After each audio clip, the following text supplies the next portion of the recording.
boy, I'm on a roll. Ini udah film keberapa? Okay, this is the fourth one. Ini film judulnya My Oxford Year. Kalau Anda nonton Bridgerton, mungkin bukan Bridgerton, tapi lebih ke Queen Charlotte. Nah, dia itu serial ini kan Bridgerton lagi ngetren ya.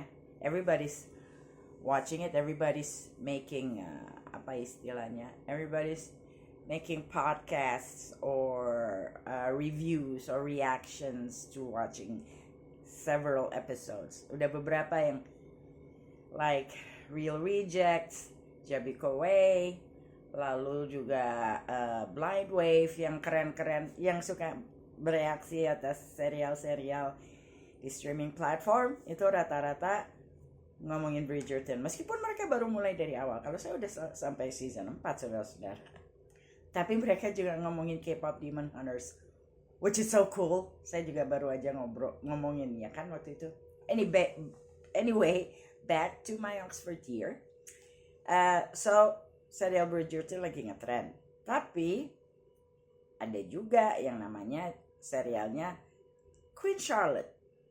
Queen Charlotte ini siapa? Nah, ini saudara-saudara seru karena Bridgerton dan Queen Charlotte itu sesuatu yang baru ya. Because the lady, the queen, is dark skinned.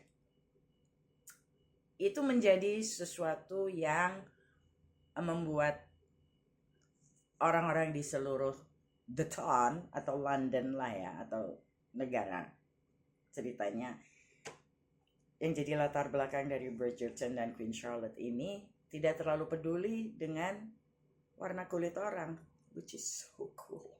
Season 2 kan ada Kate dan Anthony ya, Kate dari Kate Sharma and her sister Wilhelmina dari India. Lalu sekarang yang ketiga yang ketiga biasa aja, dua-duanya Caucasian. Tapi kalau yang keempat, pemerannya dari Korea, Yerin Ha, yang jadian sama Benedict. Oh my god. Alright, moving on, masih ngomongin mengenai Queen Charlotte ini. Film ini, serial ini juga banyak ditonton, meskipun gak sepanjang Bridgerton. Bridgerton itu karena anaknya 8, jadi ada 8 season. Dari nomor 1 Anthony di season 2, lalu Daphne di season pertama, itu anak nomor 4. Yang kemarin season 3 itu Colin, jadian sama Penelope. Nah, terus yang sekarang keempat Benedict and Sophie. Dan yang pertama Anthony, oh my goodness, I ship them all. Dan kalau itu Pauline, which is actually Penelope and Colin. How do I do these things?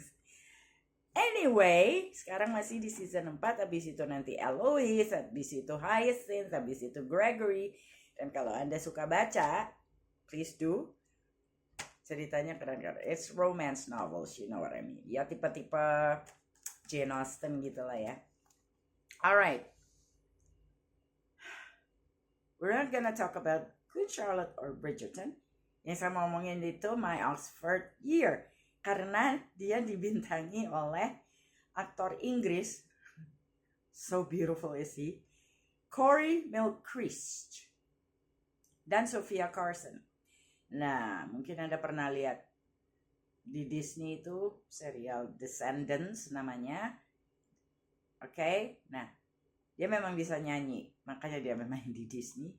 Dia bahkan nulis dan menyanyikan lagu-lagu dalam film Descendants dan juga Purple Heart. Kayaknya if I'm lucky enough, I'm gonna do the same thing. Tapi untuk saat ini, nah ini dulu ya, My Oxford Year. So, film ini dia nggak nyanyi. Dia cuma berperan aja. Maybe if she did, people would like her more. Karena kalau di sini katanya kayaknya kurang menjiwai perannya, kata beberapa orang di somewhere.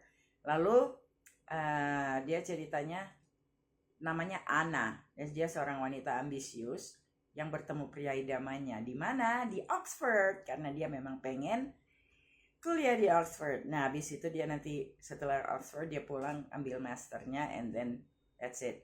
She plans her life all the time. Tapi ternyata begitu dia bertemu dengan cowok ini yang namanya Jamie, everything goes awry. Alright, nah kebetulan dia orang Amerika ya, si pemeran Sofia Carson ini, Anna ini. Sementara dosennya itu dia dosen pengganti. Dia orang Inggris, masih muda, keren, ganteng, so hot. Dan dia orang Inggris, dosen. Did I say that? Dan seperti orang di dunia ini, dia menjalin hubungan dengan Anna. Are they happy? Yes, they are. Lagi-lagi ini film coming of age ya. Ini film coming of age. Dan kalau saya suka alurnya. Tapi sayangnya Sofia Carson, as some people say, kurang mendalami perannya dengan baik. Malah kayaknya tidak simpatis sama sekali. Nah, okay. Don't get me wrong. It's a good movie. I give it a 6.5, I guess. All right. If only to watch Mel Chris star in another role other than young King George, it's cool. Until next time.